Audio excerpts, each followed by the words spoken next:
23 ana amul jinsia na ya na dafa guru skulu la kadi yo malela jinsia matala usiada bitayala da South Sudan tala kalan ana rasel fi juba shane toloshi ana la asili jibule jibukati zogu tawti dalile jibu jinsia ujinsia matala ya le ufombi de jinsia ya ugali ndibite wana ndi jwaz bitana ka safarta bo kartu dalfeno tamantajar muda bito inta amanta tejdid bito bardo dalfeno 23 la kada sa jwaz maja wana zata yana dare safira amule ilaj ugali kelen le Elia Costa kede kalisho kalambi ta wilaya de kede maza nazo kange ile itala juazi lezo ama jinkia le na ile fijuba ina una wilaya de malu ya bito mabagra umma de ilaj umma de safaro umma junubi kede umma said na wilaya de. Sounds of the Week on iRadio, your eye on South Sudan.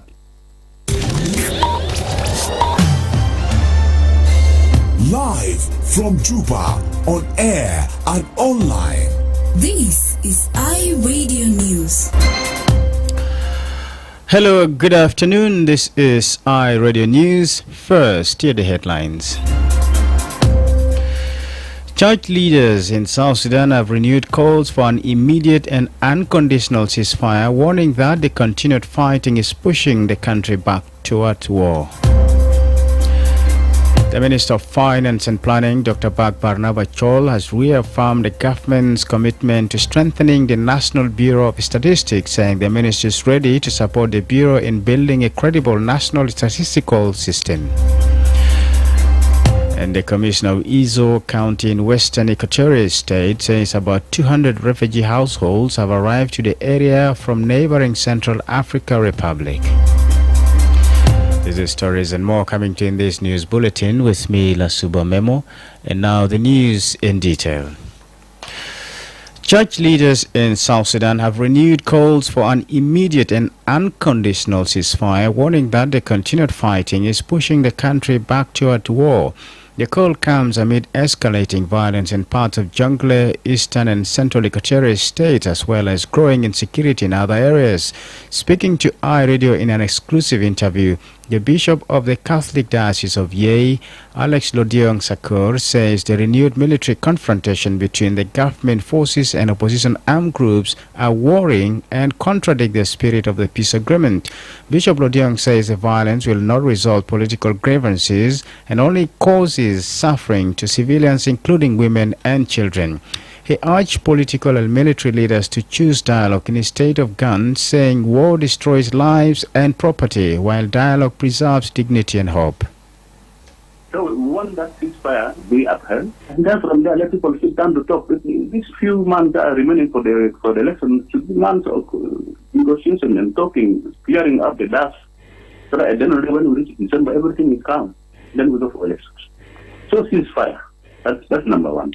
Number two, let people have the leadership, the opposition leadership, the government leadership, civil leadership, all of us, even church leaders.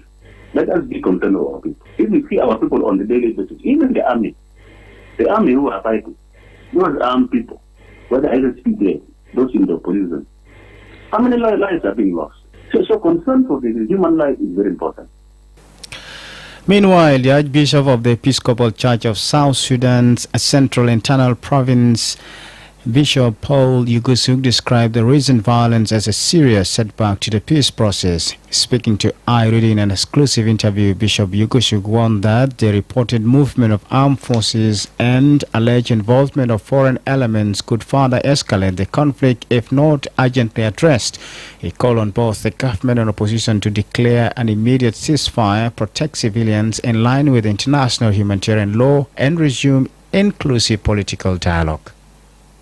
We call for an immediate and unconditional ceasefire. This is really very important, both the government as well as the opposition. Two, we also call for the protection of civilians according with the international humanitarian laws. We have seen in this conflict, we have lost a lot of civilians. And so issues of protections becomes very, very important.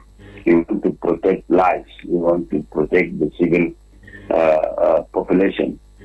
Thirdly, the resumption of inclusive political dialogue is very important. We want to go back for the dialogue. And that's the only means, the only way for us to achieve peace and stability in our country. Both church leaders reaffirmed the role of the church in promoting reconciliation and dialogue and urged national, regional and international actors to support peace efforts. They appealed to all South Sudanese, especially political and military leaders, to recommit to peace, respect human life and prevent the country from sliding back into full-scale war. Similarly, stakeholders to the revitalized peace agreement have reiterated their call for an immediate ceasefire amid rising violence and ongoing insecurity in parts of the country. They highlighted the escalating clashes in Jonglei, Eastern and Central Equatorial states. In a press statement released this morning, the stakeholders condemned the fighting as a violation of the revitalized peace agreement, particularly the provisions on permanent ceasefire and security arrangements. Speaking on behalf of the stakeholders, Patrick Godi warned that the violence threatens humanitarian aid delivery, civilian protection, and the stability of the transitional period. We call on all parties to the RRCs to immediately cease hostilities and comply fully with their obligations under Chapter 2 of the RRCs, Article 2.1, which provides for a permanent ceasefire, including the prohibition of armed violence, hostile propaganda, and actions that undermine peace. The ceasefire and transitional security arrangements monitoring and verification mechanism, CITISM, should immediately take steps to investigate and publicly report of ceasefire violations in accordance with its mandate under Chapter 2 of the RRCs. The stakeholders emphasized that armed attacks, hate messages, and actions undermining peace must stop immediately. They also urged Lasuba Memo to quickly investigate and publicly report any ceasefire violations. Furthermore, the stakeholders called on leaders to accelerate political dialogue to resolve differences and support the full implementation of the peace agreement. Godi again.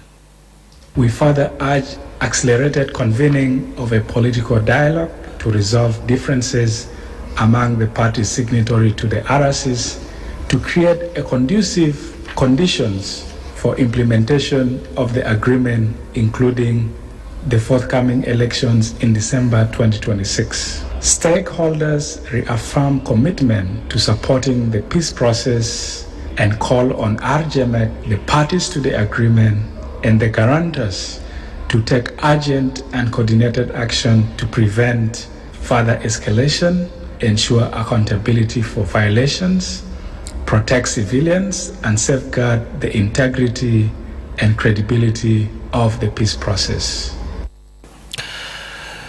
The National Undersecretary of Peace Building is calling on all South Sudanese to play their role in fostering lasting peace, saying that development and national aspirations can only thrive in a peaceful environment. Pierre Philip also emphasized the need for continuous adoption of peace efforts amid the rapid growth of artificial intelligence and social media, warning that these modern dynamics pose new challenges to national stability, particularly during elections. He made the remarks on Wednesday during the launch of a peace hub in Central Equatorial State. Philip stressed that peace builders must constantly update their approaches in response to fast-changing technologies that increasingly shape public discourse and political engagement. He said that while some countries resort to internet shutdowns during elections to prevent unrest, South Sudan must explore alternative approaches that maintain online access while promoting peaceful political participation. Peace building has become like a rocket science. Things are changing every day because of the dynamics of AI, the dynamics of social media. How do we keep stability? We need to be updating ourselves on stability, on peace building every time, because things are running very fast. I think one of the things that people have seen now, especially during election, is at least maybe switch off a little bit of internet. But how can we go on without switching and still have a peaceful engagement, either as election and so on? So this is our vision, our partners. Describing the newly launched Peace Hub as a long-term initiative, Philip said it is expected to grow into a regional center for peace building comparable to Ghana's Kofi Annan International Peacekeeping Training Center. He added that the facility could serve not only South Sudan but also the wider East African region in addressing conflict-related challenges. He further appealed to the Central Equatorial State Government to support the Ministry of Peace Building in completing the project, emphasizing that peace in South Sudan can be nurtured through Central Equatoria. And we want, again, also to request the government of Central Equatoria to stand with the ministry to see whatever support that we can do to complete this project. Finally, Your Excellency, the Governor, the Deputy Governor, and all the senior government officials here, peace can come to the Republic of South Sudan through Central Equatoria. And the big elephant in the room now is the election. 2 phases of election can bring peace, can also bring more trouble. So we call upon the people, the government of Central Equatoria, all the key stakeholders, to practice that peaceful approach to political activities and building a peaceful environment for a peaceful election in the Republic of South Sudan and in Central Equatoria. We know that everything good can only grow on a peaceful ground. All the dreams that we have can only thrive on a peaceful ground. You're listening to iRadio News. The Minister of Finance and Planning, Dr. Bag Barnaba Joel, has reaffirmed the government's commitment to strengthening the National Bureau of Statistics, saying the ministry is ready to support the Bureau in building a credible national statistical system. Dr. Bag said reliable and timely data is essential for effective planning, policy formulation, and monitoring national development priorities. He made the remarks during the opening of the policy dialogue on official statistics in South Sudan at the Bank of South Sudan yesterday. All these fronts, the Ministry of Finance and Planning stands ready to support the Bureau in its activities, contributing meaningfully to the statistical system development agenda. The government eagerly looks forward to receiving a comprehensive report from this dialogue, along with concrete recommendations on what actions needed to be taken and by when to further improve the state of the national statistical system. Dr. Bak said the government recognizes the growing importance of data in an era of rapid technological change, including the use of digital tools, artificial intelligence, and innovation in public administration. He added that strengthening the National Bureau of Statistics is a key priority, adding that the institution needs skilled personnel, modern infrastructure, and improved administrative data to effectively inform decision-making and monitor service delivery across the country. Let me assure the Vice President that the government is looking for ways of strengthening the national statistical system by first strengthening the NBS, which is the coordinator of national statistical system and custodian of official statistics. The NBS still needs modern infrastructure to be able to effectively produce a whole range of statistics required. It needs highly trained and skilled personnel, as well as modern infrastructure, including dedicated and belifting building. The same way, there is a need to improve administrative data that inform and influence decision in MDS and the countries at large. The Commissioner of Izo County in Western Equatorial State says about 200 refugee households have arrived to the area from neighboring Central African Republic. Abel Sudan reported that the refugees have been arriving in Bariguna Payam over the past 2 weeks, with new arrivals continuing on a daily basis. He described the condition as dire and called for urgent humanitarian assistance. Commissioner Sudan added that there is limited space available to accommodate the refugees, and as a result they are currently residing within host communities. He further stated that humanitarian organizations and the state government are expected to arrive to the area soon to assess the situation. Influx of refugees from Central Africa Bamboo to one of my Payam Bariguna from Central Africa, from Bambuki, where there was crashes last like 2 weeks ago. I think they are coming on this basis, but currently the number we received was 200 plus households, which is almost 800 individuals. The situation is bad because they have nothing, has no refugees. Once they are dislodged from their origin of place, they will be vulnerable to all the situation. I think they were scattered within the host communities trying to find how they can survive, and we told them to be in one place so that the UNHCR and the other agents can access them to advise them on what to do. And they have occupied some cabin in that area. We don't have, but they have occupied inhabitants. They have just observed themselves in the host community, how they can bring some little work to survive. I think there are some teams now from Tombra County or Siubu who are assessing them. Maybe from Siubu they will go directly to Mariguna Payam to see how they can assess these people and see their needs. Before international news, clergy, government officials and citizens have gathered in Torrid, Eastern Equatorial State today to honor the 59th anniversary of Father Saturnino Ohure, the revolutionary priest who laid the groundwork for South Sudan's independence. On this Thursday, solemn processions are moving through Eastern Equatorial State to the late Father Saturnino's mausoleum. The commemorations mark nearly 6 decades since the martyrdom of a man who moved from the pulpit to the halls of parliament to demand southern rights. Born in 1921, Father Saturnino co-founded the Southern Sudan Federal Party in 1956. When political repression forced him into exile, he became a strategic and a spiritual pillar of the Anyanya resistance, providing the moral justification for the struggle for dignity. His mission was tragically cut short in 1967 when he was shot and killed in Kitgum, Uganda. During today's services, leaders emphasized Father Saturnino was more than a priest, but rather a courageous political visionary whose sacrifice paved the way for the Republic of South Sudan. In addition to the state-level events in Torrid, memorial prayers are also being held at St. Charles Luanga Chapel here in Juba. This is iReady News, and now to the international scene. Here is Diko D. Andrew.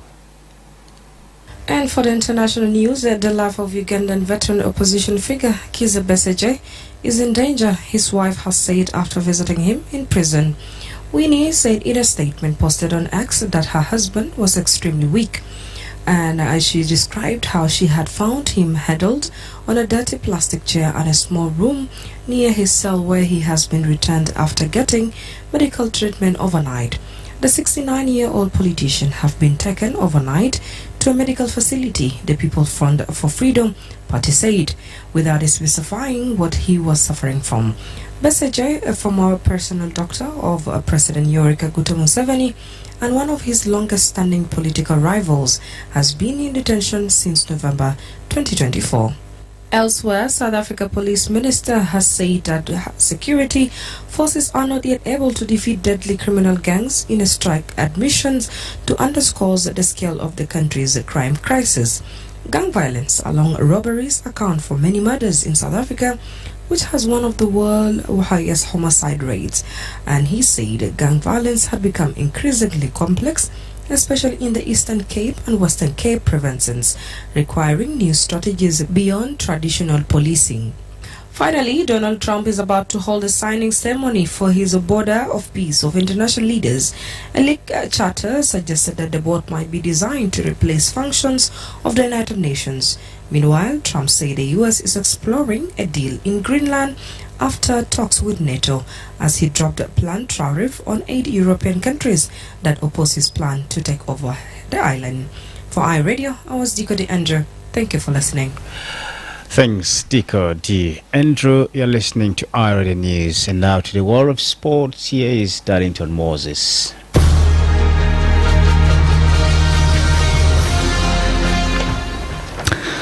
Thank you so much, Lasuba Memo. On the sport table today, the Confederations of African Football, CAF, has announced plans to restructure the Africa Cup of Nations, with the tournament set to move to a 4-year cycle after the 2028 edition. The move is intended to ease fixture congestion, particularly for African players competing in European leagues. The decision has sparked debate among football stakeholders, and fans. Supporters argue that the change will help protect players' welfare and balance club and international commitments, while critics fear it could weaken the identity and prominence of Africa's flagship football tournament. In women's basketball, groups of African national teams secured places in the 2026 FIBA Women's Basketball World Cup qualifying tournaments in March, where nations including Mali, Nigeria, Senegal and South Sudan will compete for spots in the global event in Germany. On the professional club front, the Women NBA season is set to begin on May 8th. 2026 with a full schedule that includes a Commissioner's Cup, the All-Star Game on July 25th and playoffs that start on September 2026-27. Additional developmental and youth competitions that includes the competitions throughout the year include the FIBA Under-17 Basket World Cup June 27 to July 5th Istanbul, and a range of European Youth Championships for under-16 and under-18 and under-20 age groups throughout July and August.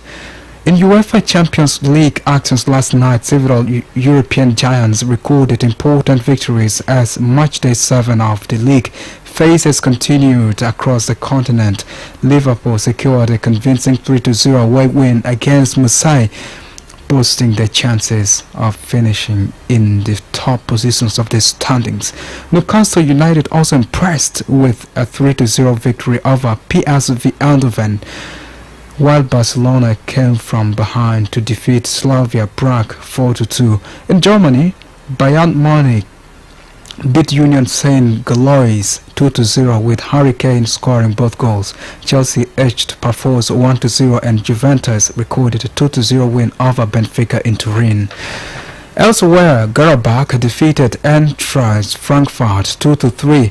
Atletico Bilbao overcame Atlanta 3-2 away game, while Galatasaray and Atletico Madrid played out a 1-1 draw. The results have further tightened competitions for direct qualification to the round of 16, with several teams still battling for places ahead of the final league phase match day and the matches. This is all in the world of sport, and back to you, Lasuba Memo.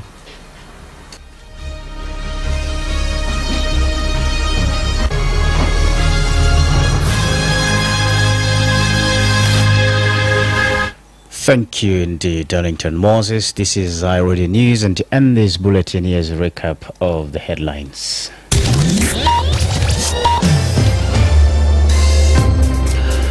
Joint leaders in South Sudan have renewed calls for an immediate and unconditional ceasefire, warning that the continued fighting is pushing the country back toward war.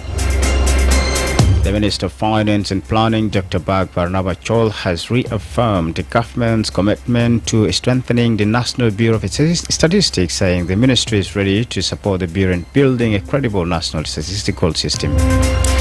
And the Commissioner of Izo County in Western Equatorial State says about 200 refugee households have arrived to the area from neighboring Central African Republic. That's the end of iRadio 1 O'Clock News. If there is a story or an event you'd like iRadio to cover or report about, please send us a text message at +211 925 287 It's also a WhatsApp number. Follow us on X at iRadio Juba, like our Facebook page iRadio, subscribe to our YouTube channel at iRadio South Sudan. You can also visit our website and listen to us online at www.iradio.org. Stay tuned for news in Arabic at 1:30. I am Lasuba Memo. Thank you for listening.